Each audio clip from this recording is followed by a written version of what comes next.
All right, everybody, thanks for coming. I just started the recording, so that means if you have a camera on, you will be in the recording. So if you don't want to be, feel free to take that off. Also, anything in the that if you unmute yourself, that'll also be in there. So thanks to everyone for coming for today. We're going to do a relatively quick session on the Public Library's annual report. This session, so we're doing two sessions. This session is going to cover the report in its entirety.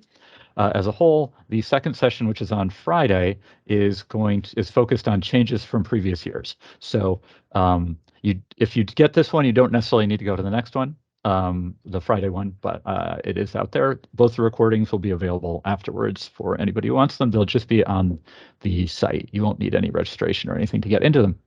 So thanks again for joining.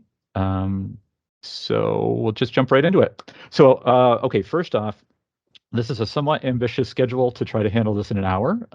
So I think we're going to hold questions until the end, and I think it's entirely possible that our questions will drift over beyond the hour. If anybody obviously has to leave an hour in and has questions, just let me know. Email me, and we will get questions answered, and then we'll share them out with people. So what is the annual report? The Public Library Annual Report, also called the Public Library Survey, is a statistical overview of basically everything that a library does that is almost everything the library does that can be statistically captured in a year in the life of a library. The questions that are in it are a combination of questions that are determined by IMLS, the Institute of Museum and Library Services, with input from each state library. So we all there's a collaborative involved voting process for questions getting on it. And then questions that the state asks. It's about half and half, give or take, half state questions and half federal questions. And that'll come up a little bit as we go through this later. Who uses the info that gets answered in the report? IMLS, obviously, they're basically the person who is generating the information and is trying to capture it. They do all the work with it afterwards. But also the federal government uses it to show what libraries are accomplishing and what's just the state of the state with libraries. And then other state and public libraries nationwide will use it to kind of find comparables at other libraries. So that's within the state, the Department of Libraries uses it. State government also uses it to see what's up with libraries, same kind of vein. And then your local library uses the data both to see what you're doing and to compare with other people, and members of the public can use it to do the same. When is the report due? So it's an annual report. It's due every year. It's for every public library in the country.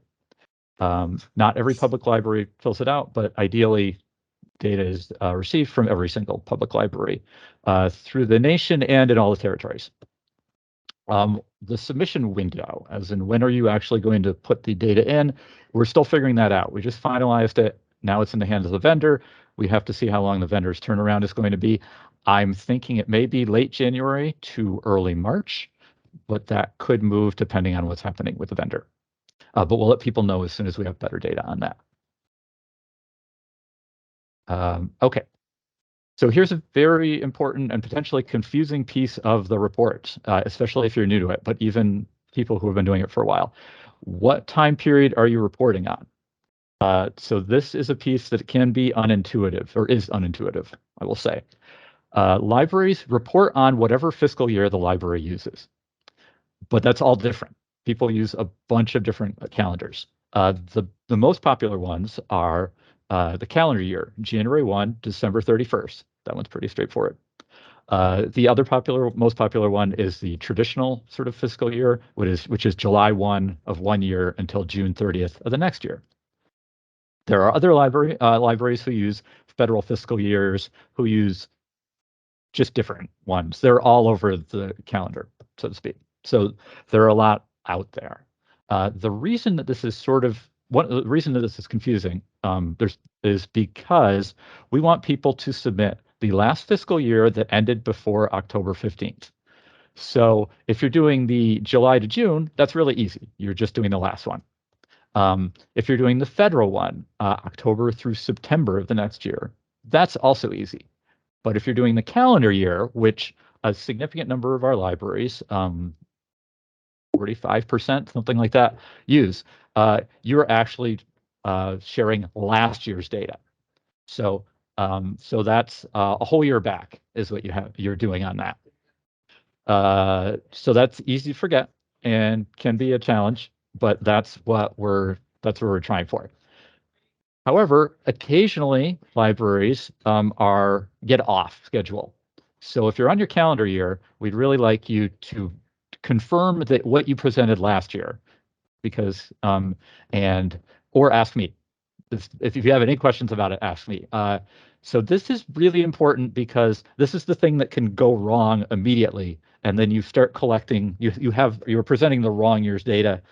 We can always fix it, but we want to get that as soon as possible. So if you have any question, if you're on a calendar year and have any questions about when you should be presenting, let me know. Like I said, there are some libraries who are sort of off schedule, and that's not the end of the world, but we have options. So if you think you might be off schedule, or you're not sure what you submitted last year, talk to me as soon as you can, basically. Okay, so that is the most potentially confusing thing about the report. If you have your reporting period right, you're already like a third of the way there. There's still a lot of work, but that's the most potentially confusing thing. Okay, so this is we're going to talk briefly about things that we've changed from last year. This is for folks who have already done the report or just familiar with what has happened in previous years. These are the big changes from 2021. The first thing is previously, if you did not have data for a question, you didn't know the answer, or it was something that was just not available, which happens, we were asking people to put -1 in the field. Going forward, we don't want anybody to put -1 in because it throws off math sometimes. It adds up and makes -2s, and anyway. From now on, we want you to put NA. NA is easier. The system knows what it means. Ultimately, we will turn those into -1s down the line. But if there's anything that you don't have data for, or that you can't get, or what have you, please enter NA instead of -1s. Okay, so some questions that we've added this time around. These are both state and federal. In some cases. Staffing. We added a question where we want to know how many budgeted permanent paid staff you have. So by budgeted, we mean even if the position isn't filled, we want you to count that one. So we just want a number, and it's permanent, not subs, basically. And it's as of the end of the reporting period, basically. So that's staffing. Facilities. We added a number of facilities questions that we would like you to take a crack at. Some of them are relatively straightforward, like when was your building built? When was the last time it had a big an addition? When was the last time it had a major renovation? In some cases, you don't know that answer, and that's fine. But do your best on those. But then there's a couple of questions that are sort of qualitative questions about how well your building meets your current needs. And that's if you're not sure about those, we can talk about them when we get there. But it's basically we're just trying to get a better handle on what people are dealing with, what the building situation is. We have a lot of anecdotal information, but not any not much broad information. So those are facilities. There's a number of facilities questions. We think the first year you'll have to do some work. Probably they will be pretty static in future years. Revenue. We've made a couple of changes with revenue. We added a question about the total of the late fines you collected. If you can get that number for libraries who charge fines, we want to know a total. We used to have a question about in-kind donations. You would just sort of free-form include in-kind. So that's things where people give you goods or services without the money ever coming into your hands. We've changed that. So now instead of just free-form, there's a bunch of categories, and you just say yes or no. You don't have to know how much it's worth. You don't have to estimate a value. So it's just, is there a donation for, is there an in-kind service for external maintenance on our building? Check. Then lastly, there used to be a question called transfers. Transfers were money that was coming out of endowments or savings accounts or things like that. We do not ask that anymore. We going forward, we want to know if interest is coming out of savings accounts or endowments or things like that. It goes into other income. Because that's sort of new money in a sense. Interest is new money. But if it's old money, money that was already parked there, it doesn't get listed on the report. We can talk about that more later. And that's a thing that people might have questions about. So, all right. Other updated questions. Expenditures. We added a few more, we broke down a few more things on what used to be other expenses, which used to be a very broad category and was everything that wasn't staff and collections. But now we've broken it out a little more. So there's a question about programming expenses. This is people that are presenters. This is equipment that you have used for programming, either permanent or supplies. It is not staff time, but it is that. So there's that. We've also separated other expenses into building expenses, technology expenses, and other expenses. I will say, and this is true whenever we add questions, we know when we add questions that you didn't know about them. You didn't know about them a year ago when you were maybe working on this. That we understand that. So we know that you may not have that data. And if you don't have that data, the answer is you can just put an NA for not available. And that's totally fine. Whenever there's questions that are new, we know that's going to potentially happen. And even when there's questions that are old, if you don't have them, NA is always a viable approach. So the other thing is we used to separate out grant expenses into their own little category. It was called grant project. We're not doing that anymore. Grant expenses, the money that you spent out of grant projects, should just go in whatever bucket that they really go. Next, library collections. We've added the teen/young adult category in collections for each item type. So hopefully that'll be clear. We know that you might not have them available retroactively, and that's fine. But we thought it would make sense since most people use all three categories to kind of broaden that. We've also added that to physical circulation for people who are able to separate that out. So how many items, children's items, young adult items, and kids items. Downloadable circulation used to be one number. It was, we've changed this, it was downloadable circ. And now we've broken it down by age and type. Depending on your vendor, that may be challenging or may be straightforward. I've found that it's definitely doable in Overdrive for folks that have that. And then the last one is there's a question at the end that was gone for 1 year, which is basically, what's new with your library? What successes have you had? It's a narrative question. It can be as short or as long as you want, but we've added it back because it seems like the best option. And then we also added another question that is about feedback. Give us feedback on the report, on the trainings, on everything else that happens. What would make this process easier? You can do it. Also, you can just email me anytime, but we wanted to have sort of a defined spot to do that. So that is all about the changes in questions. The most significant thing you will see if you've done a report before when you come and do it this year is that we have decided to change the language for the federal questions so that they match the federal definitions. Previously, we've read the definitions and made kind of a very trim version of that for libraries to answer.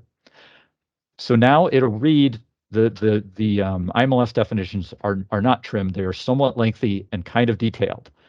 So you're going to see notably longer questions in many cases. They ask the same exact thing. The questions haven't changed, but the way they are phrased has changed. And so we've done that to try to get more consistency with other states, just so everybody's answering the same thing and sees the same language. But that will be the thing that you will probably notice. Because of that, the language is a lot longer. The report is actually going to look longer than it was before. There are not more questions. There's just more text explaining the questions. So that will, I think, take a little bit of adjustment. for people. But oh, the one thing I will add, the federal language, as you can kind of see right here, the federal language is going to be in red.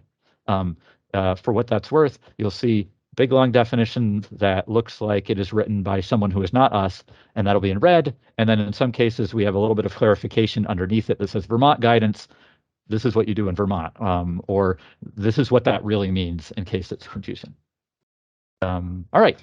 So those are the major things for, I know a lot of you are new, but those are the major things that people will see that are different from last year. So basics about the report. The report is you collect all the data and you collect it however you want to have it internally. You have it on a piece of paper or an Excel spreadsheet or on a Word doc or however it's easiest for you, or on a file folder. People do it a lot of different ways. Whatever works best for you is totally fine, however you want to have it collected in-house. The one thing I will say is that I would always have it written down somewhere before you put it in the survey. There are occasions where you will put something in the survey and something will go wrong and data will go poof. And it doesn't happen that often, but it's super sad if you make data and just write it there and that's the only place you have it. It's sort of like backing up data. If you have it in two spots, everybody is happier. So you're going to do it in this online survey that looks much like every other online survey out there. To get into the survey, there's a long link, and then everybody has a login and password. It's per library. It's the same thing as last year, so if you had it from last year, it's all set. But we will be sending it out. We send it out every year. Once we have things kind of nailed down for timing, we'll send that out. So that'll be, but you can always ask me about it. Okay, when you're a few more basics of the report. So when you're working on the report, you can do it in any order you want. You don't have to do it in the order that it's listed. You can jump around. You can just one by one. Whatever works best for you is fine. But you do want to, whenever you move back and forth, it will save the page. There's one caveat about that. So it'll save the page, but if ever, it never hurts to click save page, particularly if you're about to close out of it. So I think hitting save every once in a while is not a bad strategy. In the and I'll show you this in a minute. Upper right-hand corner, there's a button that says Show Last Year's Answers. I recommend having that on always, all the time. It will tell you what you submitted last year, which is maybe an indication. It sort of gives you a ballpark for what the number should look like. And if your number is totally different, during the pandemic, that happens sometimes because things just are totally different than a given year. But it gives you an idea. If last year your number was 100 and this year it is 40,000, probably one of those numbers is wrong. So it just kind of gives you a sense for what the format looks like, et cetera. I would have that going at all times, is the short version. I said this a little bit earlier. This goes across the board for almost everything the department does, but it's especially true for the report. If you're not sure about something, ask me. Email me, call me, something. Don't feel like you need to struggle and figure it out on your own and then call me. Just do it. I would much rather get 15 emails than know that you spent 3 hours that you don't have trying to figure out this one little piece of minutia. So don't ever hesitate to get in touch. And again, that goes double for the report, because I wildly appreciate all the work that people put into the report. I know it's time that you barely have because of all the other things you do, and I really appreciate it, and I definitely don't want anybody spending any more time than they have to on it. Moving forward. Okay, important things to keep in mind while you are filling out the report. One, you only want one person at a time working on the report. And that also means you don't want to have it open in 2 tabs at the same time, which it will let you do, but it is very easy to accidentally overwrite each other, because every time you move a page, it saves it. So it's just, we've had that happen. That definitely is a thing. And it's, again, it is very sad if you lose a whole page worth of work.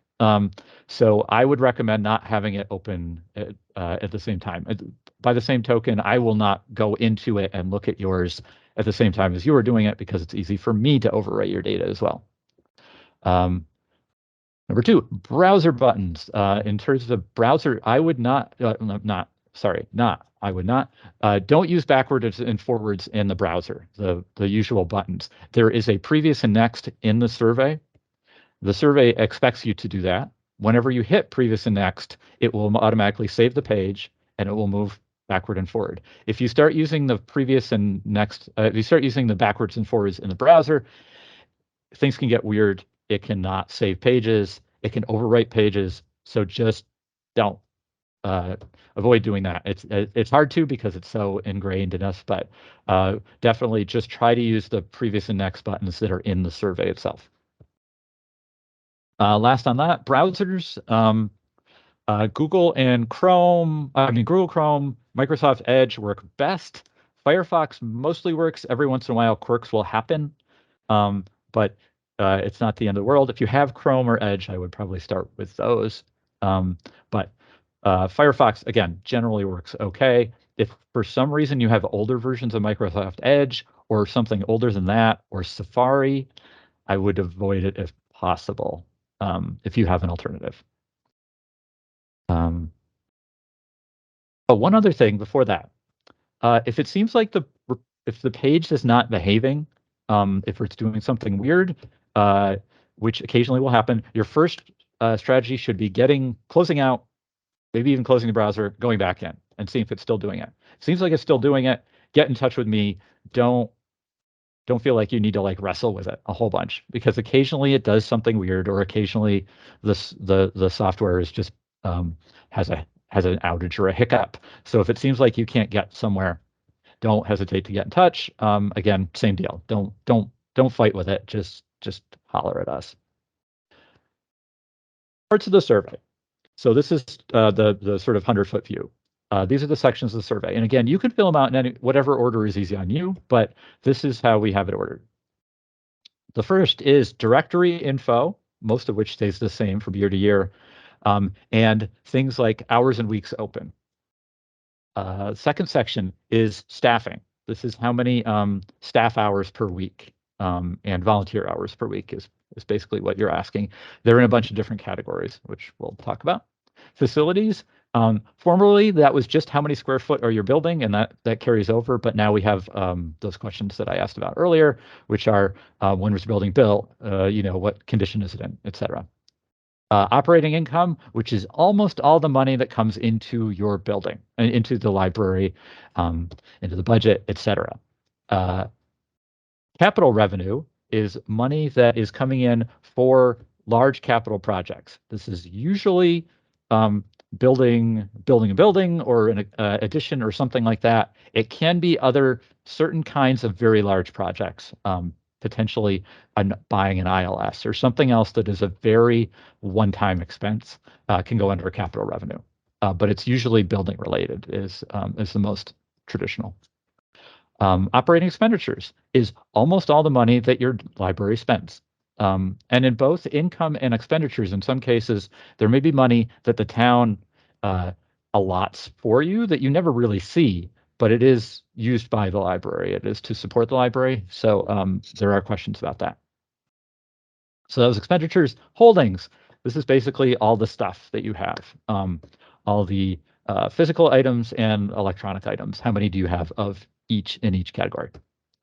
And then services is kind of a catch-all. It's everything else. It's everything that you do. How many of those, how many people came through the door? How many books did you check out? How many programs did you do? Et cetera. So it's the biggest category by far. All right. Okay, so now we're going to hop through those real quick, through the categories. Directory info. Like I said, this one mostly stays the same from year to year, unless something weird changes. But then it also asks for the current librarian, current chair of the trustees. And then the somewhat complicated ones are weeks open per year and hours open per year. Those are mostly complicated because there's a bunch of sort of COVID categories in there. Less relevant as we continue to move through the pandemic. So it may be that you have not closed it all for COVID this year, and so your answers are a lot more straightforward than they were.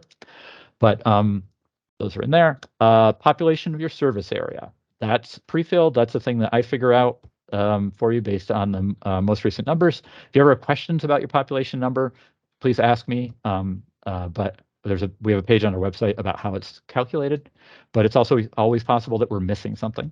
So, and then reporting period. This is the spot that will say, when I talked about reporting period earlier, it tells you what it's where you fill out what time period what year you think you're reporting on, and if you have show last year's answers, you'll be able to see what you filled in last year. And this is a good last point to figure out that you're doing the year that you think you're doing. Okay, next, staffing. So this is the weekly number of hours for staff in these categories. The categories are librarians who have an MLS, librarians who have a public library certificate, librarians who don't have either of those things, and then all other staff. Boom. And then a separate question for volunteers. So in this case, I don't want to go down the rabbit hole too much, but librarian is there's an explanation of the definition. The definition is somewhat broad. So there's a certain amount of internal decision making about who is a librarian and who is in all other staff. To some degree, as long as people are getting counted, that's the most crucial piece. But I'm happy to, if anybody has questions about who is what, I'm happy to talk about it. The reality is that the IMLS definition is a little bit broad. And then the new question, total number of permanent staff. I have 3 permanent staff. I have 7 permanent staff. We didn't have that question. We knew how many hours you had, but we don't know how many staff. So we're excited to get that number going forward. Okay, so that was staffing, and we will jump ahead to facilities. We talked about the facilities questions before. There's square footage, which you don't need to fill out unless it's wrong or empty. It should already be there. But the new questions are, when was your building built? When was it last expanded, if ever? When was it last renovated, if ever? Again, if you don't have answers, that's fine. That will happen potentially across the board. Throughout the report, there are questions that you just may not have the answer, and that's fine. Then there's a qualitative question. How does the building size and conditions meet your needs? It's sort of a sliding good to bad or excellent to poor scale. And this is new. We're kind of working with it. So as you have questions about it, feel free to ask me. You're like, I don't know, are we in medium or poor? We can talk about that. There's a series of questions about meeting rooms. Do you have a meeting room? How many people does it fit? And can outside groups use it? We just want to have a better handle on the meeting room situation. And then last, there's a question about who owns your building. Is it the town? Is it the trustees, et cetera? In some cases, there might be some nuance in there. We know that some libraries have a complicated situation around that, and we can figure that out. Operating income. So there's 3 chunks that ask about financials. This is the first one, operating income. Almost all the money that is coming into your building, coming to the library, should be here. It starts with local tax support. In many cases, that's the largest kind of income that a library has. Even for incorporated libraries, that tends to be the largest one. So it's basically broken out by town. If you get money from multiple towns, you write in each town and the amount that you've been given. If there is money that the town uses to support the library, but is not, strictly speaking, in your budget, or that you don't ever have access to, but is still money that is used to support the library, we would like that if it can be broken out. We know that can be challenging. It may require dealing with the town treasurer to get kind of the nitty-gritty, but ideally all the money that is spent on behalf of the library should be in here for the most part. So that's the first one and biggest one, is total local tax support. Next, non-resident fees. Do you charge non-residents a certain amount of money to use your library? If so, we want to know what that amount is and what the total amount that you get from that is. Next one, late fees. We ask if you charge late fees. Yes, no. This is not fees for equipment that is damaged or lost. This is fees based on items being late. That is, as time goes along, fewer and fewer libraries in Vermont ask that, but definitely there are still people who do, and we just want to have a handle on that. The second part is, how much money do you make from that in the year? That one is a new question. Next, fundraising, donations, and interest. It's called other income because it's basically everything else should be coming in there. So yeah, it's any money that is that you ware getting from any kind of fundraising and any interest that you are getting from savings accounts, endowments, anything like that.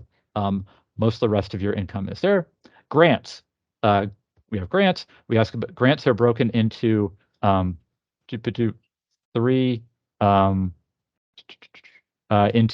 three categories.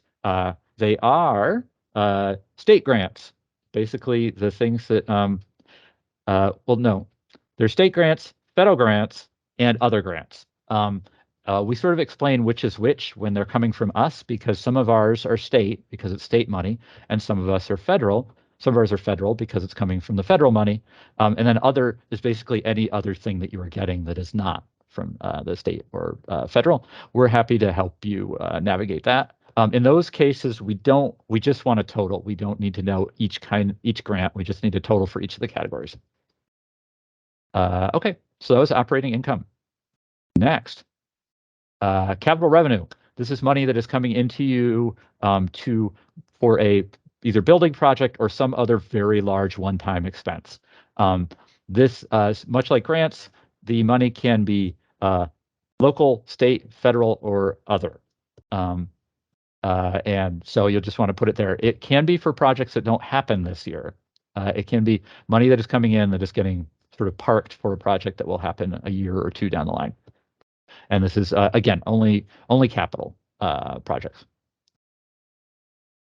Operating expenditures.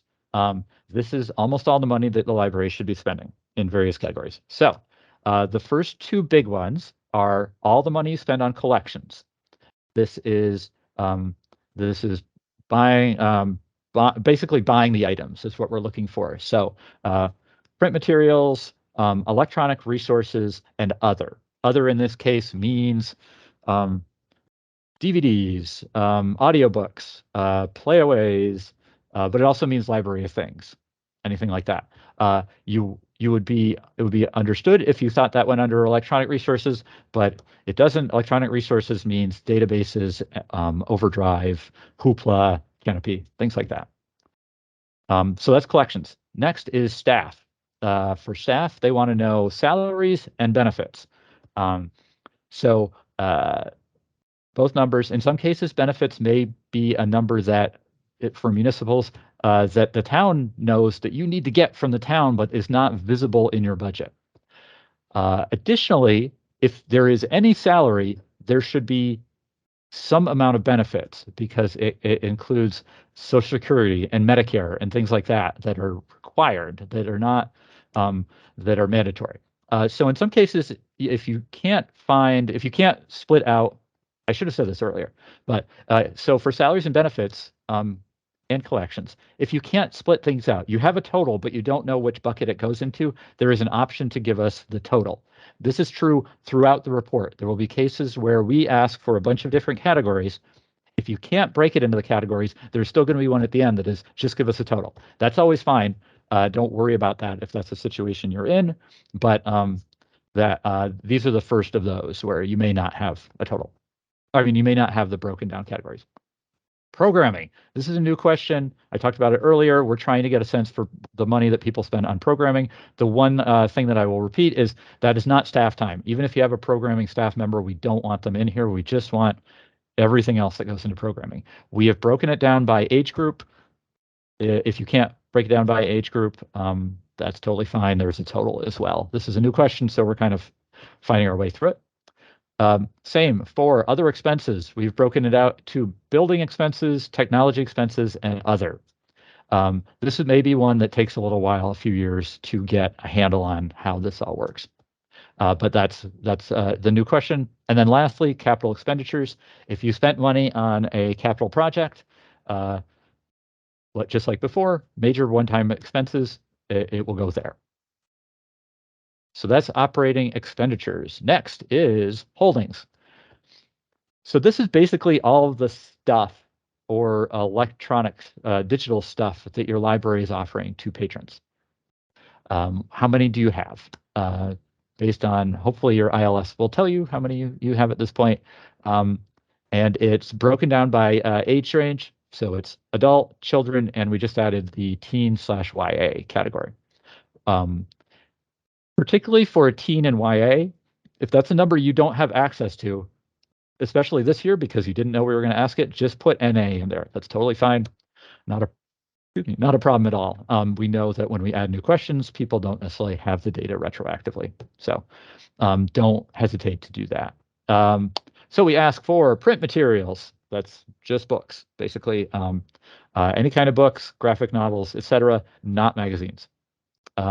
We ask for video items. That is DVDs, mostly, video playaways, Blu-rays, if you have VHS still, if you have laser discs. Audio items, which is both music and audiobooks. So on CD, if you have playaways, MP3 players, something else that you send out. These are all physical items, though. Next is downloadable ebooks and audiobooks. So that is anything you have available online. We will share information about, if you're part of a consortium, we'll share the totals for the consortium. So you don't need to look those up. But if you have additional items that you have, for example, through Overdrive Advantage or something like that, we'd like you to add those if possible, if you can get that number. Print magazines and newspapers. There's just a section for how many of those you still have. That is certainly on the decline for libraries, but we're still asking that. Non-traditional items. This is how many do you have?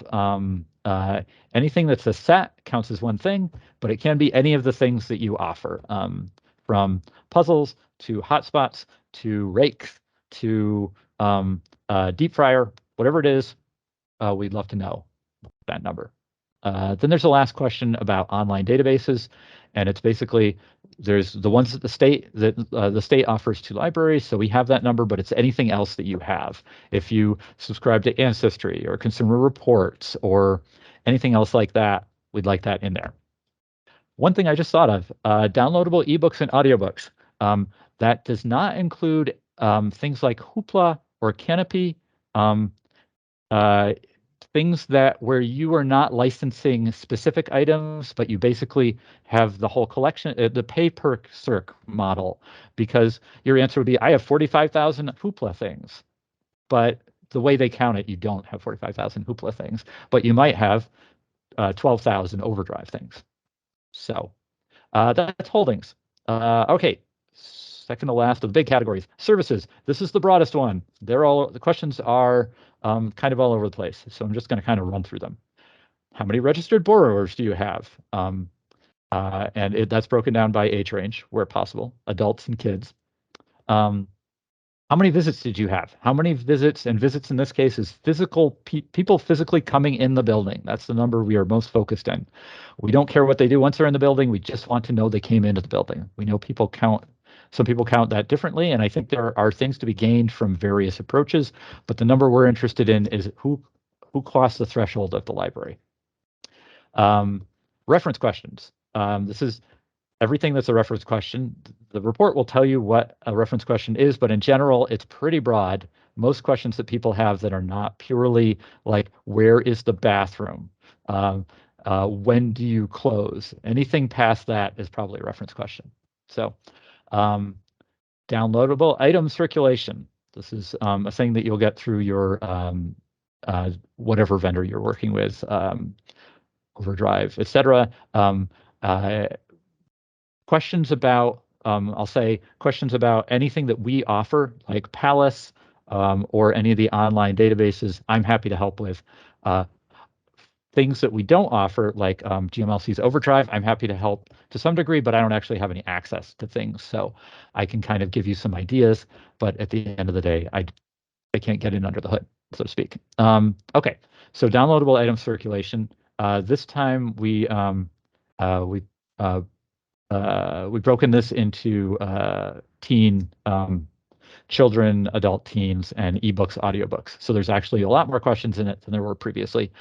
Answer as much as as the data is available to you. Online database usage. This is how many times were your databases used. I can help with all the state ones, but all the non-state ones, I can give you some advice. But basically, hopefully you'll have access to that number. Physical item circulation, how many times do things go out? Curbside pickup, this is a separate question. If you're still offering curbside or we're during the reporting period, we'd like to know how many times that happened, if you're able to get that. Non-traditional circulation, that is how many times did your non-traditional items go out, if that's a number you can capture. Interlibrary loans, loaned and received, those are the two numbers you want. We do not have them in a, so we can help you get them through Clover, is depending for everything that is done through Clover, but that's also additionally, if you have numbers for, no, wait, never mind, scratch that. The next one, and a pretty long one, is programs and attendance, because they're broken into 3 different locations, which is in the building, outside the building, and virtual. And they're broken into a number of age categories, which quite a few. Again, there's a lot there. Do your best. There are options if you can't break down by things to put totals in. That's totally fine if that's what the numbers that you have. Outreach, which is basically deliveries to either patrons, schools, daycare, etc. How many? And we're counting the number of deliveries, the times you stopped, not the number of items. Number of computers, public computers that people can access the internet on that you own, and how often were they used? Each time that a patron uses them is one count. Wi-Fi usage. This is one that can be very easy or very hard depending on the technology that you have. So I think you probably all have been wrestling with this, but do your best. There has not, unfortunately, been a great magical way to make this number easy. Yeah, it's something that people keep working on, but it has not happened in a way that is not, that is also cheap. And then lastly, there's a question about how many times people have visited your website. This is also a question that might be pretty easy or might be hard. So do your best. In some cases, depending on your website provider, it may be a number that is impossible.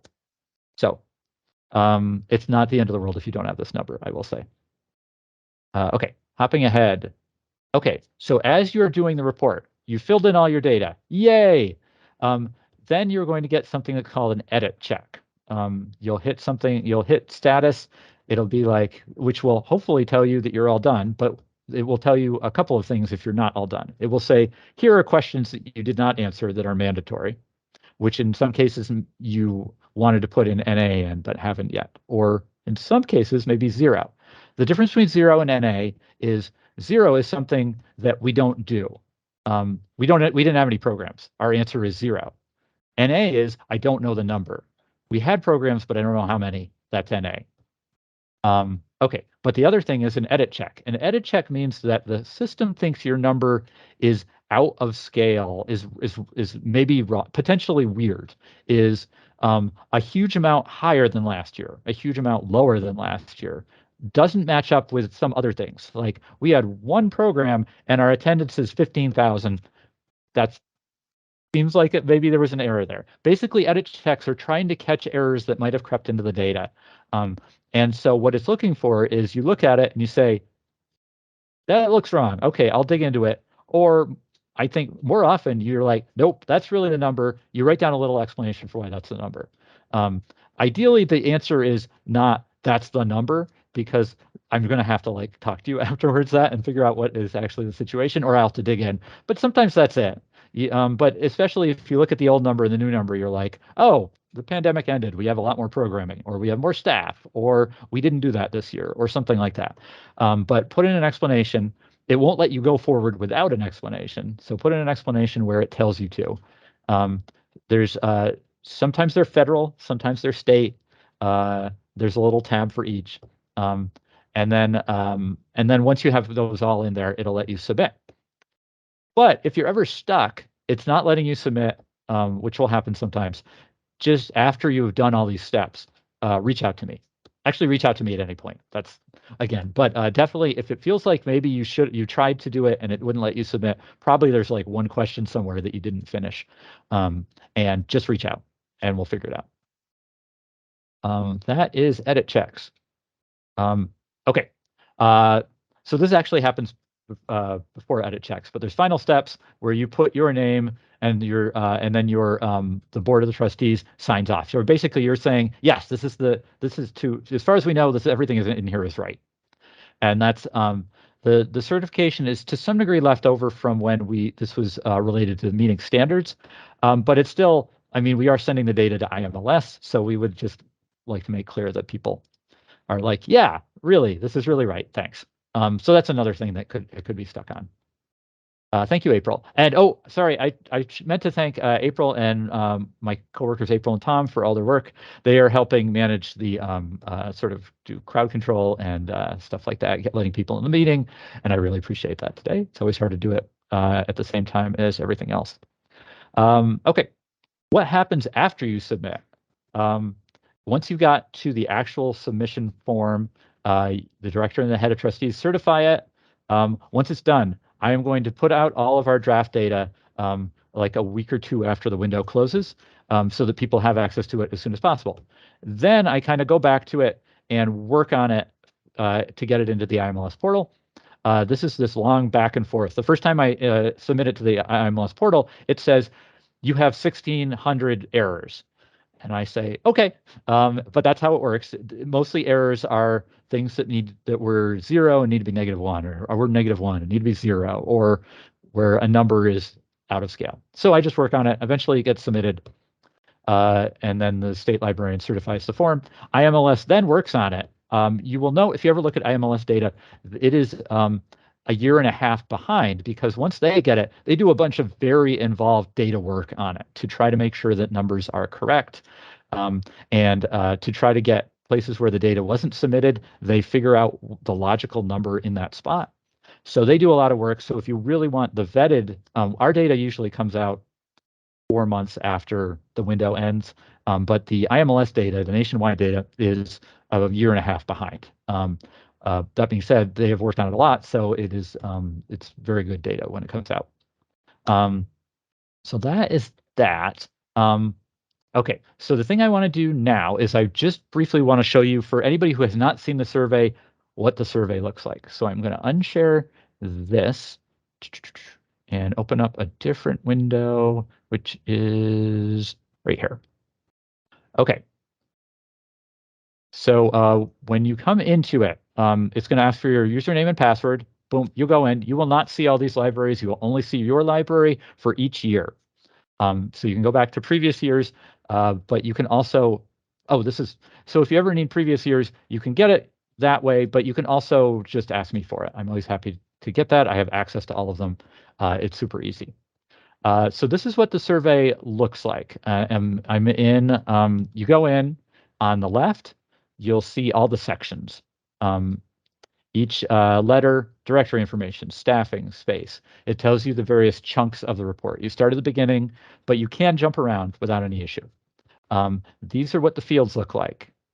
It's just the explanation and then a box to put in your data. There are a few that are drop downs, but most of it is just a box. Okay, at the top, you will see for the ones to start off with, you will see next and previous. These are the ones that you want to use to move around to navigate the report. I would not use, don't use the browser ones, use those. Save. Whenever you hit next or previous, it will save your data. But if you're ever like, you're going to wander off for a little while, I'll get back to it, I click save. Definitely, if you're going to close it out, you want to hit save. And every time you do that, it just, boom, it saves your data. Again, you can jump around without any trouble, as long as you're making sure that you're either navigating through the sidebar on the left or previous and next. Let's see, it will, okay, so you think that you're done, or you're mostly done. What you will click is show status up here. And that will eventually take you here. This will tell you every field that it'll give you edit checks, which I was just talking about before, unanswered questions, which are questions that are mandatory, but it doesn't look like you answered yet. And then flag questions. Flag questions is when you're going through the report, if you have something, this is for your use. So if you have something you want to get back to, you can click flag, boom, and it'll just remind you that it's there. Also, it won't let you submit until they're gone. So unanswered questions are just anything that you didn't field, but edit checks are the more challenging aspect. Edit checks will look like this. It'll say, it will give you an explanation of why it thinks that number doesn't make sense to the system. And what you do, once you check and you're like, nope, that's really right, I have that, or you correct it, in which case this will go away. But and then you put your explanation in here, you scroll all the way down, and there is a save. And that will mean you save your edit check annotations, and that should resolve them. Having a note is all that we're looking for there. Let's see. We'll head back to the survey. One last thing, you can print the report. There is, I think the PDF version of that has been troublesome. So I'm not sure if it's working right now. If you ever need help getting the PDF version going, yeah, it's still kicking it out, not as a PDF. Okay, so if you ever need it as a PDF, just ask me. If you print, what you do is you go to the web version, then you print to PDF, and then oh, it actually downloaded. Okay, well, if you ever need help with printing a PDF version of it, I am happy to do that. I will say there are instructions over here and frequently asked questions. The instructions are pretty brief at this point. We've tried to basically move all of the most important information into the report so that you don't need to ever use separate instructions. Probably if you need instructions, the most logical course is to come talk to me. And that's pretty much what the survey looks like. So I'm going to hop out of here. And I am going to start fielding questions. And they can be in the chat. You can raise your hand. You can unmute yourself and just start talking, whatever you like. Anything, but I'm also, if you have questions you're like, I don't want to really talk about in front of the whole room, which you're totally welcome to, but I'm also happy to answer questions at any point about anything that involves the report. But yeah, does anyone have questions they want to ask? I didn't mean to scare people off with questions. Oh, yes.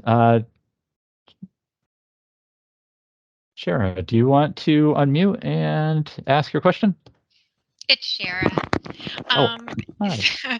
So the question I have was about the grant expenditures. This year, I can't remember off the top of my head which grant it was, but when I did the reporting, they wanted to know that our profit loss statement could easily show grant money in, grant money out. And so Gotcha. I've instructed my bookkeeper this year to not enter each individual item that we spent with the ARPA money, let's say, into the operating budget, but to separate it with notes. And of course, I have the detailed list of what we spent the money on.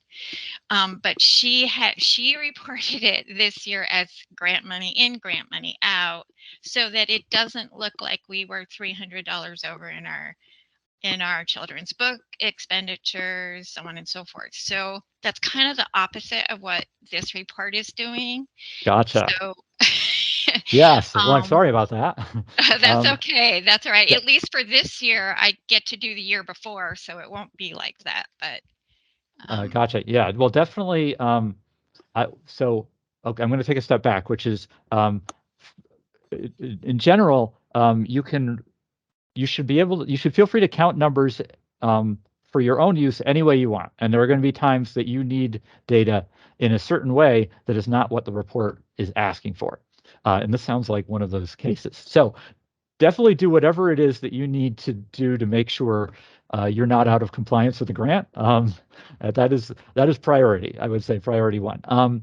So if you are able to capture that data in a way where you can separate it in our report in terms of expenses, where you can put it where it would go, that's great.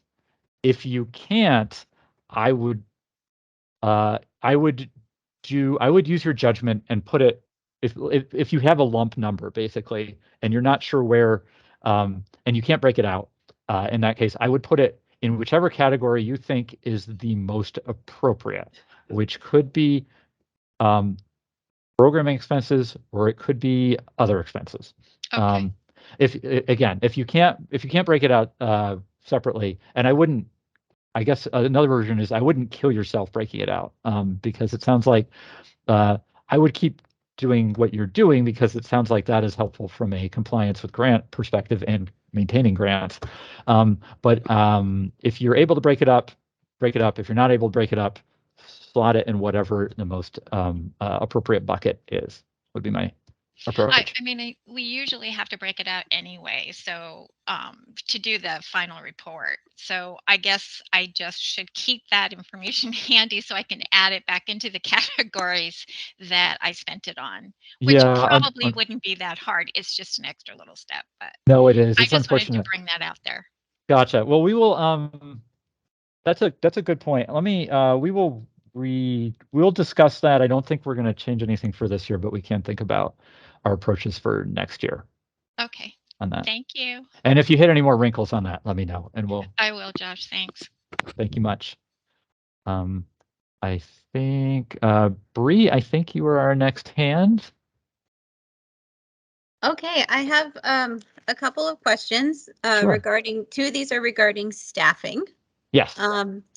So we have a contracted custodian who cleans Gotcha. the building 2 hours a week. They are not an employee of the Westford Public Library. They're contracted in by the town to, just clean. So it's almost like the same as having, I don't know, someone come in and clean the furnace, but they just come in and clean every week. So do we count that person as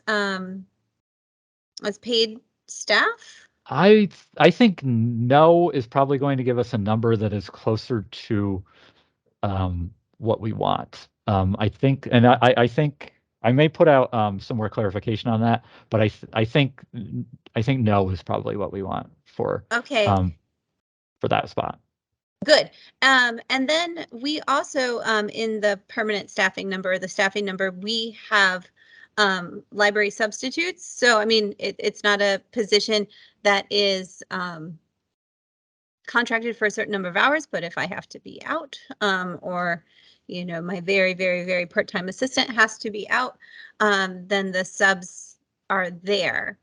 They're kind of, they're employees of the town, like they get a paycheck from the town, but it's a very small paycheck because they work a very small number of hours and it's not regular.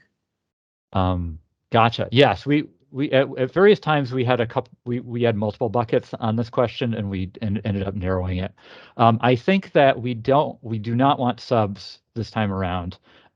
We want people that work basically every week, or normally every week. So if you had a situation where you had a sub that was working almost every week, I think that would be a different case. But people who are using to fill holes or vacations or so on, we don't want that. I think we just want folks, sort of traditional staff who work every week. They're not on vacation. Okay, great.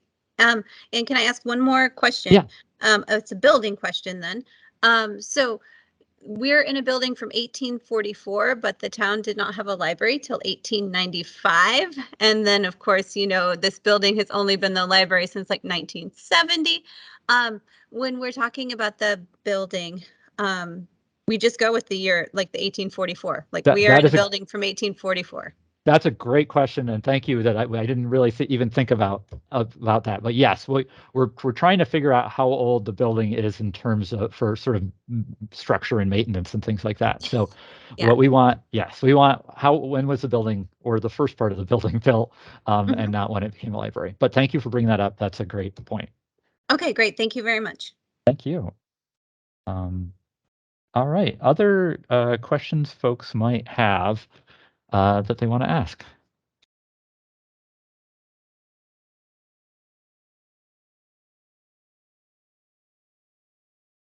So I will say that I'm thinking of, I'm not sure what form it is, but I may do sort of short sessions on chunks of the library.